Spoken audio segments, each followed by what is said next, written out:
एक आदमी ने करी किन्नर से शादी। लोगों को भी यही लगता है कि किन्नर पैसे वाले होते हैं। वो शौक से रहते हैं, उनके पास मुफ्त का पैसा होता है और पारिवारिक जिम्मेदारियां कुछ होती नहीं। लेकिन ये लोगों की गलतफहमी है, ये अधूरा सच है। मैं और निशा इस 10 बाय 10 फुट के कमरे में रहते हैं। रात को जब कमरे में हल्की रोशनी होती है तो दीवारों का ये केसरिया रंग मुझे अच्छा लगता है। हमारे पास एक ढोलक है, एक बिस्तर है और कोने में दुर्गा जी की ये मूर्तियाँ। निशा इनकी पूजा करती है। निशा कहती है कि जब हमें अपने रिश्ते के बारे में अपने परिवार वालों को ही नहीं समझा पाए तो लोगों को इस बारे में समझाने से क्या बदल जाएगा। इसलिए घर के बारे में वो बाहर के लोगों से कम ही बात करती है। निशा मुझे किसी हीरोइन से कम नहीं लगती। बड़ी बड़ी आंखें, साफ रंग और माथे पर बड़ी बिंदी लगाने का उसे बहुत शौक है। हम दोनों की कहानी 12 साल पहले दोस्ती से शुरू हुई थी। पहले निशा का नाम प्रवीण था। हम एक ही मोहल्ले में रहते थे। जब मैं प्रवीण से पहली बार मिला तो वो 10वीं क्लास में था। मैंने 6ठी क्लास के बाद पढ़ाई छोड़ दी थी।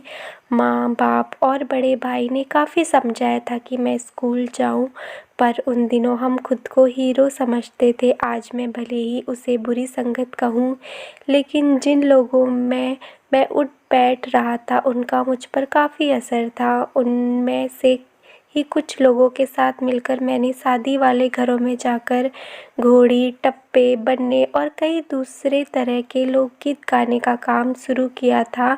16 साल की उम्र में मैं अपने खर्चे खुद उठाने लायक हो गया था। उधर प्रवीण 12वीं क्लास में आ गया था। हम दोनों नाबालिग थे और लव रिलेशन में थे। वो लड़की है या लड़का, इस बात से मुझे कभी फ़र्क महसूस नहीं हुआ। उसका खूबसूरत होना या लड़की जैसा दिखना मेरे लिए मायने नहीं रखता था। बल्कि जब मैं और प्रवीण मिले थे तब वो लड़कों की तरह ही पैंट शर्ट पहनता था। किसी लड़की के साथ रिलेशन में होना कैसा होता है ये भी मुझे इसलिए पता है क्योंकि प्रवीण से पहले मैं एक लड़की के साथ 2 साल तक रिलेशन में था। हमारे शारीरिक संबंध भी थे, लेकिन वो मुझसे 8 साल बड़ी थी। बाद में उसकी शादी हो गई। पर मुझे लगता है कि मैं किसी महिला से रिलेशन होने के मुकाबले अब ज़्यादा खुश हूँ। लेकिन प्रवीण के साथ होने का एहसास मुझे हमेशा ही अच्छा लगा। घर में मैं पति हूँ और वो पत्नी। ऐसा इसलिए है क्योंकि प्रवीण की फीलिंग शुरुआत से ही लड़कियों वाली थी। उसे मेकअप करने का बहुत शौक है।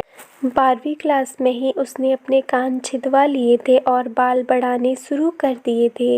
यहाँ तक कोई समस्या नहीं थी, लेकिन जब प्रवीण के घर वालों को पता लगा कि उनका बेटा लड़का नहीं है और वो मेरे साथ रिलेशन में है तो उन्होंने रस्सी से बांधकर उसकी पिटाई की। और ऐसा सिर्फ एक बार नहीं हुआ। उन्होंने प्रवीण को घर से निकाला तो नहीं, लेकिन उसे छत पर बने एक कमरे में रहने को कह दिया जहाँ पानी और बिजली तक बंद कर दी। वो पढ़ाई कर सके इसके लिए तब मैंने एक बैटरी का इंतज़ाम किया था। मुझे लगता है कि उस वक्त जो तकलीफ़ें थी उनसे हम साथ लड़े, जिस वजह से हमारा रिश्ता और मजबूत हुआ।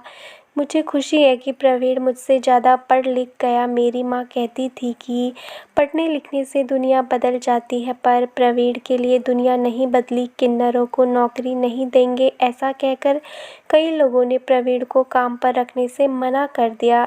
इसी वजह से प्रवीण ने किन्नरों के समूह में शामिल होने का फैसला किया था। हमारे पास कोई विकल्प नहीं था। मैं जानता था कि किन्नरों का ग्रुप ज्वाइन करने का मतलब होगा शादियों और लोगों की खुशी के मौके पर गाना गा बजाकर पैसे मांगना। मुझे आज भी याद है वो दिन जब मैंने पहली बार निशा यानी प्रवीण को गली में तालियां पीटते देखा था। मुझे बहुत दुख हुआ। लोगों ने, उसके घर वालों ने उसे वैसे ही स्वीकार किया होता, उसकी थोड़ी भी मदद की होती तो वो आज कुछ और कर रही होती। उसे मजबूरी में इस पेशे में न आना पड़ता। हालांकि मैं अब साउंड सिस्टम लगाने का ठेका लेने लगा हूँ और हम दोनों मिलकर ठीक ठाक कमा लेते हैं, घर चल जाता है। निशा के साथ जो हुआ उसे लेकर शुरुआत में मुझे थोड़ा गुस्सा आता था, लेकिन उसके काम को लेकर शर्मिंदगी का एहसास मुझे कभी नहीं हुआ, क्योंकि वो खुश थी, हम खुश थे। किन्नर समूह की मुखिया ने ही प्रवीण का नाम बदलकर निशा रखा था। मैंने इस सब में उसका साथ दिया, पर उसके बड़े भाई और उसके पिता ने कई बार उसकी पिटाई की। निशा के घर का माहौल इतना खराब हो गया कि जब उसकी माँ का देहांत हुआ तो परिवार वालों ने उससे मुंडन करवाने को कहा, लेकिन निशा ने साफ मना कर दिया। निशा की माँ के गुजरने के कुछ दिन बाद हमने शादी कर ली। हमारी शादी को अब लगभग 10 साल हो गए हैं। एक बार हमने सरकारी दफ्तर में जाकर छोटे बाबू से अपनी शादी रजिस्टर करवाने के बारे में पूछा था। वो बोले, हिजड़ों की शादी रजिस्टर नहीं होती। किसी ने बताया कि निशा सेक्स चेंज ऑपरेशन करा ले तो शादी रजिस्टर हो सकती है, लेकिन ये सब करने की ज़रूरत हमें महसूस नहीं हुई, तो हमारी शादी की कोई कागज़ी या कानूनी मान्यता नहीं है।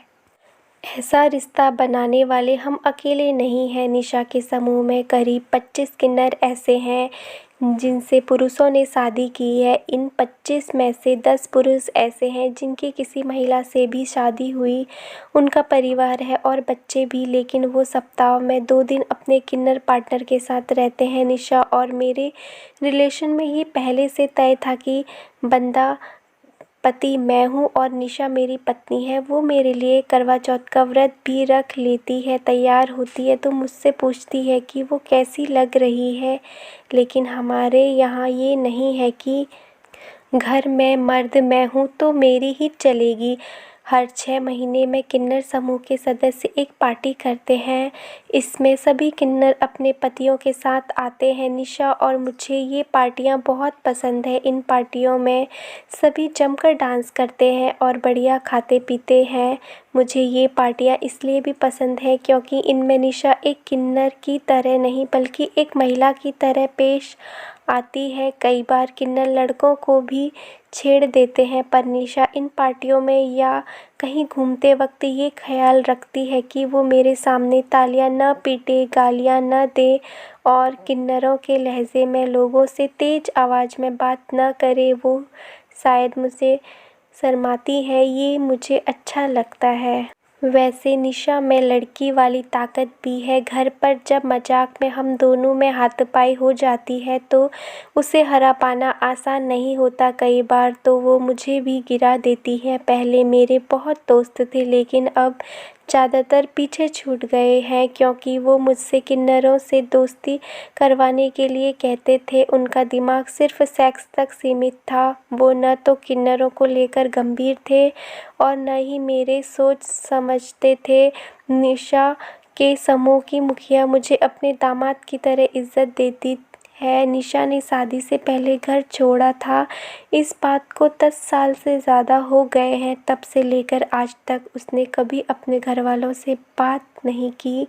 वो अपने भाई और पिता की शक्ल भी नहीं देखना चाहती। उसे लगता है कि वह किन्नर है तो उसे पिता की संपत्ति में भी उसका कोई अधिकार नहीं बचा। पिता के बाद निशा के बड़े भाई को दोनों का हिस्सा मिलेगा। मेरे घर में भी ज़्यादातर लोग मुझसे बात करने से बचते हैं। हमारे ज़्यादातर रिश्तेदारों ने कहा कि वो मुझसे तभी मिलेंगे जब मैं निशा को छोड़ दूंगा, तो मैंने रिश्तेदारों को ही छोड़ दिया। हालांकि बीते 2 सालों में परिवार के लोगों ने ये दबाव बढ़ाया है कि मैं किसी लड़की से शादी कर लूँ। उन्हें ये लगता रहता है कि मेरी राय बदलेगी। वो शादी के लिए 3 लड़कियों के प्रस्ताव ला चुके हैं, लेकिन मेरी शर्त थी कि मैं शादी के बाद भी निशा का साथ नहीं छोड़ूंगा। ये बात मैं उन्हें टहलाने के लिए कह देता हूँ। वही शादी की बात भी होती है तो निशा का डर बढ़ने लगता है कि कहीं मैं उसे छोड़कर न चला जाऊँ। इसी डर में वो मुझे फेसबुक और व्हाट्सएप इस्तेमाल करने से रोकती है ताकि किसी और लड़की के चक्कर में न पड़ जाऊँ। मैं इस बात पर बड़ा हंसता हूँ। 2 आखिरी ख्वाहिशें। मेरी माँ अपने अंतिम दिनों में कहा करती थी, बेटा मत पड़ इन चक्करों में, जवानी के साथ सब चला जाएगा। घर महिला से ही चलता है। तू सबसे छोटा है, मेरे मरने के बाद तुझे कोई नहीं पूछेगा।